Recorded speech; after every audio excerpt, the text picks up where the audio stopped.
만져줄 수 있으면 만져주시면 좋겠습니다. 오늘은 돈 이야기를 좀 하려고 합니다.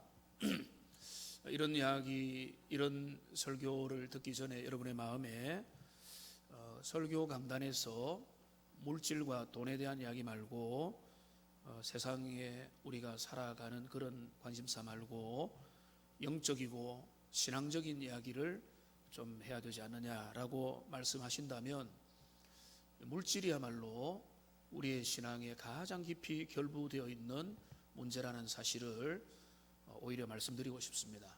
그리고 예수님은 누차 이 돈의 문제, 물질의 문제를 영적인 부분과 연결시켜서 우리에게 도전을 해주고 있기 때문에 그렇습니다. 예수님은 물질 문제에 대해서 피해가지 않으시고 분명한 입장을 우리에게 정리를 해주셨습니다. 만일 우리가 신앙과 물질 문제를 분리시키기 원한다면, 쉽게 말하면 우리는 제대로 신앙생활을 할 수가 없을 겁니다. 오늘날 우리는 돈이 우상인 시대를 살아가고 있습니다. 우상이 뭐죠? 우상은 그 앞에 엎드려 절할 수 있는 것이 우상입니다. 그 앞에 엎드려서 그거에게 내가 충성을 다할 수 있다면 그게 우상이거든요. 오늘날 많은 사람들이 물질을 우상처럼 여기고 나는 물질을 우상으로 섬기지 않는다라고 생각하겠지만은 그들의 삶의 패턴과 그들의 행동의 모습을 보면 결국은 물질 앞에 무릎 꿇고 물질 앞에 머리를 숙이는 그 우상 숭배하는 모습을 보이고 있다는 것입니다. 근데 더 문제가 심각한 것은 교회 안에 있는 성도인 하나님의 사람들에게서도 그런 위험의 요소에 크게 영향을 받아서 거기에서 자유롭지 못하고, 또 자유롭지 못하는 뿐만 아니라 오히려 더 세상 사람들처럼 물질 문제에 정리가 안 된 그런 사람들도 적지 않은 것이 아닌가라고 하는 생각을 해보면서, 오늘 설교의 제목이 부자의 자격이죠. 여러분들 중에는 이 설교는 내게 해당이 안 되겠구나, 그러나 여러분 그렇지 않습니다. 여러분들 중에, 그리고 여러분의 자녀들이 여러분이 미래에 부자가 되기 원한다면 이 말씀을 꼭 들어야 됩니다. 하나님께서 원하시는 참된 부자는 참된 부유한 인생, 물질적인 면에서 말입니다. 물질적인 면에서 진짜 부유한 사람은 어떤 사람이어야 되느냐, 우리 주님이 오늘 우리에게 분명하게 말씀해 주고 있습니다. 오늘 야고보는 부자를 신랄하게 비판하고 있습니다. 오늘 1절에서 들으라 부한자들아, 너희에게 이 말 고생으로 말미암아 울고 통곡하라. 어루고 달래는 게 아니라 엄청 신랄하게 이 부자를 향해서 한마디로 말하면 정죄하고 있습니다. 너희는 소망이 없다. 너희에게 기다리는 것은 심판밖에 없다라고 말하고 있습니다. 야고보는 이제까지 그가 설교하는 그 야고보 공동체를 향해서 내 형제들아, 내 사랑하는 자들아 라고 했는데, 여기서는 엄청 강경하게 말합니다. 들으라 부한자들아. 그러니까 여기 아마 이 부한자들의 야고보 염두에 둔 것은 성도는 아닌 것 같이 보입니다. 하나님을 떠나서 세상 가운데서 부요한 그들을 향해서 이렇게 말하고 있습니다. 그러니까 모든 부자를 야고보가 공격하고 성경이 공격한다면 우리는 부자가 될 수 없을 겁니다. 여러분은 부자가 되려고 해서도 안 될 겁니다. 그러나 하나님은 우리가 정당하게 이 땅에서 살면서 하나님께서 어떤 사람들에게는 부요함의 은혜를 주신다는 것을 잘 알고 있습니다. 다윗과 솔로몬이 얼마나 막대한 부를 누리며 살아왔습니까? 신약의 삭개오와 그리고 아리마대 요셉은 넉넉한 물질에 부요한 사람이었고, 구약과 신약과 교회 사이에 보면 믿음이 좋으나 또 경건한 부요한 인생들도 얼마든지 있기 때문에 오늘 성경이 부한자들을 향해서 신랄하게 비판하는 모든 것들이 그 부자는 무조건 하나님의 심판을 받는다라고 하는 것과는 다르게 생각해야 되는 겁니다.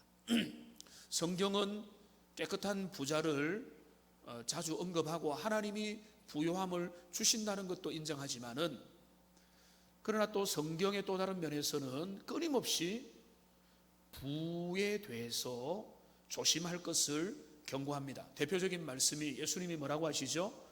부자가 천국에 들어가는 것이 약대가 낙타 바늘에 들어가는 것보다 더 어렵다, 더 쉽다, 이렇게 말하죠. 그러니까 지금 그만큼 어려운 일이 부자가 천국에 들어가는 것이다 라고 말하면서 부요한 인생을 향해서 경고를 하고 있는 겁니다. 또한 부자와 거지 나사로 이야기에서 그 이야기가 또 하필 부자는 지옥에 떨어지고 거지 나사로는 주님께 가는 겁니다. 그래서 기독교 신앙에 있어서 청빈을 추구하고 지나친 부를 자제하는 것은 오랜 전통 중에 하나였던 것도 분명한 것입니다. 그런 부를 경고하는, 무조건적으로 부자는 천국에 못 간다도 아니고 무조건적으로 부자는 괜찮다도 아니고, 성경은 두 가지를 같이 말하는 겁니다. 한편으로는 하나님께서 물질을 얻을 능을 주시고 하나님께서 부요한 인생을 허락하시고 풍성한 삶을 살도록, 아브라함과 이삭과 야곱과 요셉이 다 부요한 인생을 살았지 않습니까? 그러나 또 한편으로 끊임없이 그 부에 대해서, 물질에 대해서 우리 주님은 경고를 하고 있고, 오늘 야고보의 이 경고, 신랄한 경고는 하나님의 그 물질에 대한 비판과 경고에 이은 선지자적인 메시지다라고 이렇게 보면 되겠습니다. 오늘 1절에서 야고보는 구약의 선지자들과 같은 메아리로 이렇게 말하고 있습니다. 너희에게 임할 고생으로 말미암아 울고 통곡하라. 무슨 말입니까? 그들에게 심판이 기다린다는 겁니다. 그들은 하나님의 심판대 앞에서 변명하지 못할 것이고 빠져나가지 못할 것이고 바깥 어두운 데서 이를 갈게 될 것이라는 겁니다. 끔찍한 말이죠. 우리가 주님 앞에 설 수 없다, 천국에서 주님과 만날 수 없다, 어떤 문제가 있길래 왜 야고보는 들으라 부한자들아 너희가 하나님 앞에서 그 심판의 칼날을 피해갈 수 없다라고 강경하게 말씀하시는가? 오늘 본문에 보면 간단하게 정리하면은 두 가지 면을 말씀하고 있다고 봅니다. 먼저 첫 번째는 뭔가 하면, 지금 경고하고 있는 그 부요한 인생에 부를 축적하고 쌓아가는 그 과정이 하나님 앞에 불의하다라고 말하고 있습니다. 그들의 부가 하나님 앞에 정당하지 못한 것은 그 부를 만드는 과정에 심각한 불법 사항이 있고 정죄당하고 불의하다, 이거를 지적을 하고 있는 것입니다. 주님이 이렇게 묻는 겁니다. 어떻게 그 부를 이루었느냐? 하나님의 은혜입니다. 내가 그냥 성실히 살고 이 땅에서 열심히 살았는데 주님이 은혜 주셨습니다. 그거를 비판하는 게 아니에요. 너가 얻은 그 재물이 어떻게 생긴 것이냐, 어떤 방식으로 이루어졌느냐, 주님이 그거를 심도 있게 묻는 겁니다. 여러분, 직업에는 귀천이 없습니다. 그러나 직업에 귀천이 없다는 말이 돈을 벌기 위해서 다른 사람을 속이고 다른 사람을 착취하고 다른 사람에게 사기를 쳐서 누군가의 눈에 피눈물이 나도록 만들었음에도 불구하고 그로 인해서 내가 부요하게 되었다면 그거는 부끄러운 부라고 주님이 말씀하고 계시는 겁니다. 물질을 얻고 그 물질을 잘 관리하여 재산을 형성하여 부를 이루는 것에 대해서 하나님은 언제든지 찬성하고 반대하지 않습니다. 그리고 그 과정을 묻는 겁니다. 그 과정이 과연 정당하냐? 그 과정이 과연 옳으냐? 그 과정이 바람직하냐? 여러분, 그 내용이 오늘 4절에 나와 있죠. 4절에 뭐라고 했습니까? 밭에서 추수한 품꾼에게 주지 아니한 싹이 소리를 지른다. 품꾼에게 주지 아니한 싹이 뭡니까? 싹이 보수지요, 월급이죠, 페이죠. 마땅히 줘야 될 그 싹이 지불이 안 된 겁니다. 이거는 세 가지 해석이 가능합니다. 하나도 안 줬다, 조금 떼고 줬다, 그리고 천천히 줬다. 세 가지가 다 가능한 거예요. 전혀 안 줬다, 완전히 이거는 사람의 등을 친 거고요. 그 다음에 조금 원래 줘야 될 100이라면 거기서 은근히 깎고 줬다. 그 다음에는 월말에 줘야 되는데 3개월 후, 5개월 후 무조건 지연시켜서 줬다. 이 세 가지가 다 가능한 거죠. 그런데 보십시오. 원래 누가 소리를 질러야 됩니까? 일꾼이 소리를 질러야 되죠. 근데 일꾼이 소리를 지르는 게 아니라 그 돈이 소리를 지르는 거예요. 받지 못한 그 돈이 소리를 지릅니다. 왜 그럴까요? 오늘날에는 차라리 사람들이 그런 일이 있으면 항의도 하고 결성을 해서 자신들의 의사도 막 이야기하니까 오히려 그러면서 뭐 이렇게 노사 간에 이 대화를 하는 그런 면이라도 있지만은, 이전의 고대 사회는 그런 거는 찾아볼 수가 없었죠. 그러니까 주인, 소유주, 땅 가진 자, 그 권세자, 갑의 위치에 있는 사람이 자신이 그거를 마음껏 좌지우지 아무리 해도 거기에서, 그 밑에서 이게 이제 소장농들과 그 일꾼들은 할 말을 못하고 꼼짝 못하고 그 모든 불이익을 당해야 되는 겁니다.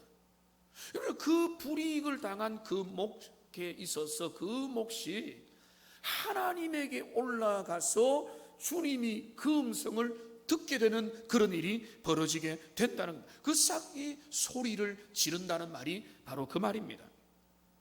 그러니까 지금 그 다음에 또 뭐라고 했습니까? 그 추수한 자의 우는 소리가 만군의 주의 귀에 들렸느니라.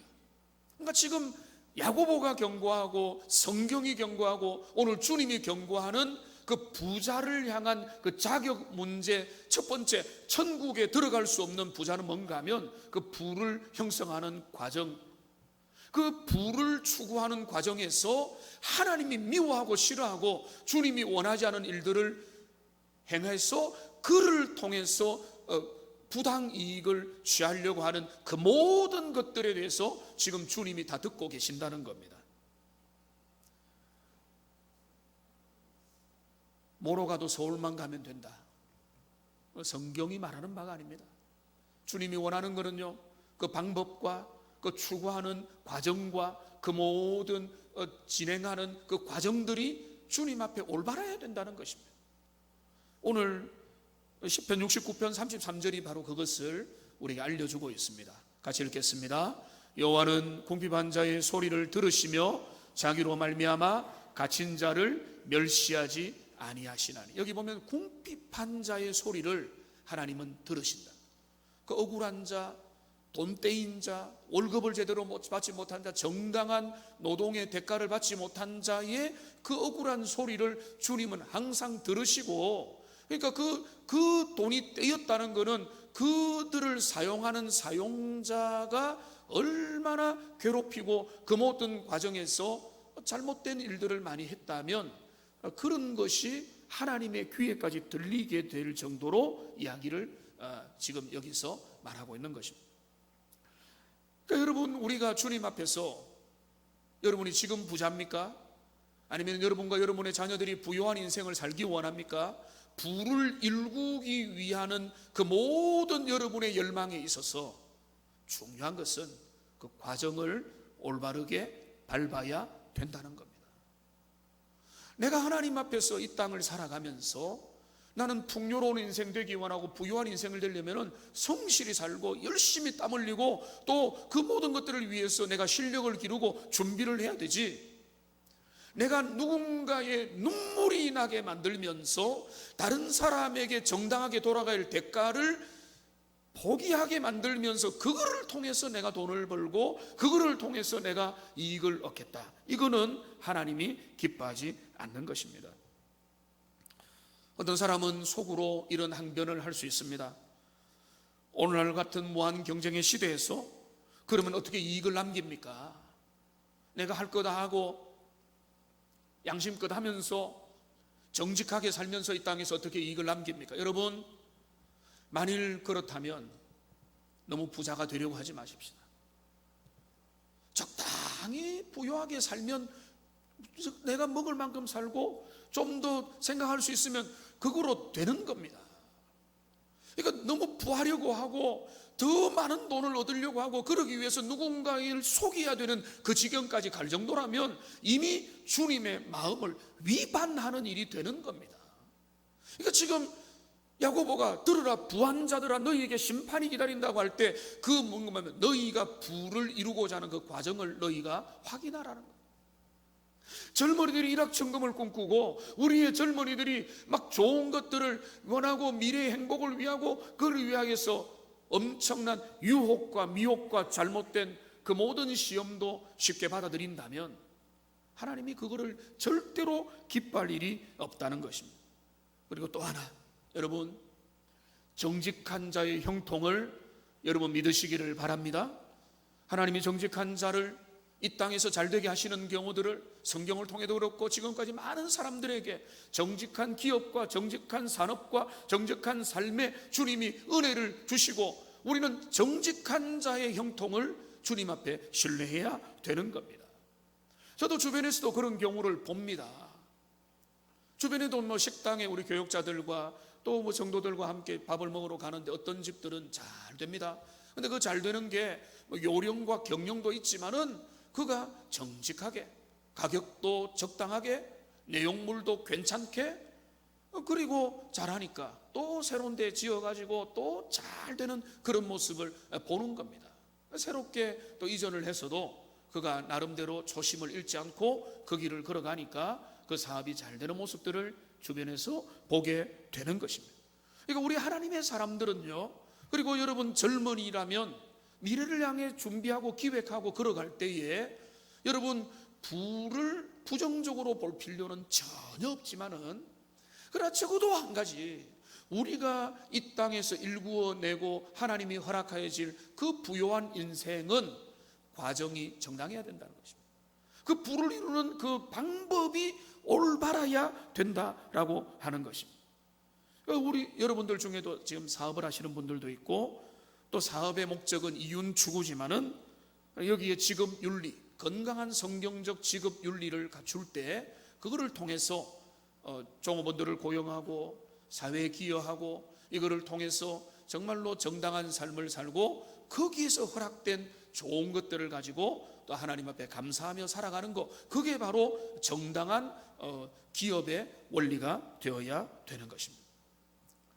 그러니까 지금 부자를 향한 첫 번째 기준, 그리고 주님이 제시하는 하나님 나라에 설 수 있느냐라고 하는 그 통과해야 될 중요한 기준이 뭔가 하면 너가 모은 그 재물이 그 모으는 과정에 있어서 너는 과연 정당하고 양심적이고 올바랐느냐라고 하는 것을 오늘 성경은 묻고 있는 것입니다. 두 번째로 마지막으로 이 부자에게 임할 심판을 강조하는 두 번째 이유는 뭔가 하면 그들이 모은 그 재물이 잘못 사용되고 있음을 오늘 신랄하게 지적을 하고 있는 겁니다. 여러분 2절을 보십시오. 너희의 재물은 썩었고 너희의 옷은 좀 먹었으며 금과 은은 녹이 쓸었으니 이 녹이 너희에게 증거가 되리라. 여러분 이게 뭔가 하면 너희의 재물은 썩었다, 옷은 좀 먹었다, 금과 은은 녹이 쓸었다. 여러분 금이 녹이 씁니까? 금은 녹이 쓸지 않죠. 변하지 않는 거죠. 여기 좀 먹었다, 썩었다, 녹이 쓸었다는 건 뭔가 하면 쌓이고 방치해서 이거는 아무런 사용도 안 되는 상태로 그냥 놓여 있다, 쓸모가 없게 되었다라고 하는 것이죠.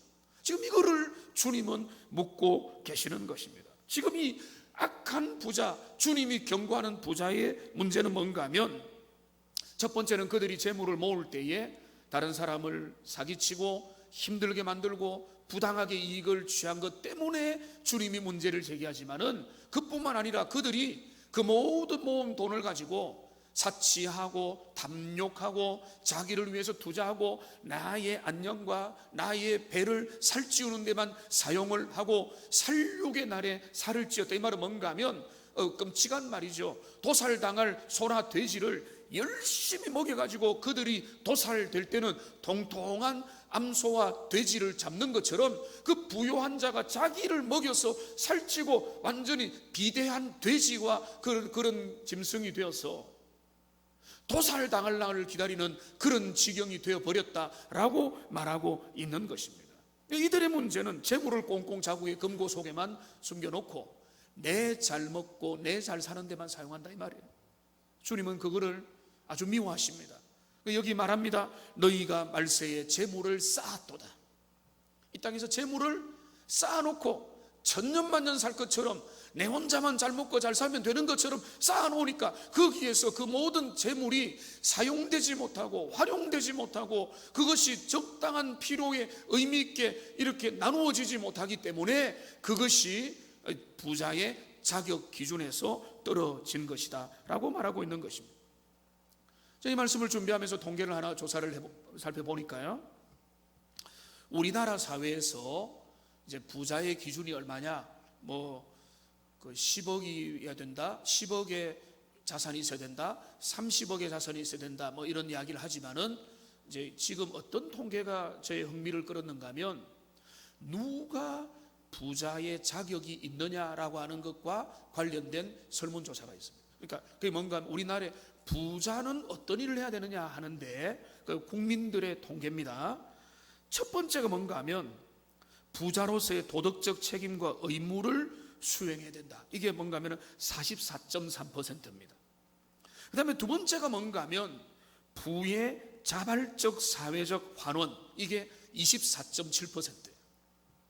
그러니까 지금 이 두 개 통계를 합하면 70%입니다. 70%. 그러니까 기독교 신앙, 성경이 말하는 바를 굳이 언급을 안 해도 모든 국민과 사람들은 진짜 부유한 인생, 상위 0.1%의 사람, 상위 1%의 사람에게 어떤 걸 기대하는가 하면 그들이 사회적인 의무를 시행하고, 이건 뭔가 하면 세금 낼 거 내고 의무적인 걸 감당하는 거예요. 근데 그뿐만 아니라 플러스 자발적으로 그 부의 여분들을 필요한 데다가 문화를 위해 투자하거나 가난한 자를 위해 투자하거나 또 의미 있는 일을 하거나 대학에 기부를 하거나 또 하나님의 나라의 사역을 위해서 믿음 있는 사람은 투자하거나 사회적인 자발적인 환원을 하기를 기대하는 거죠.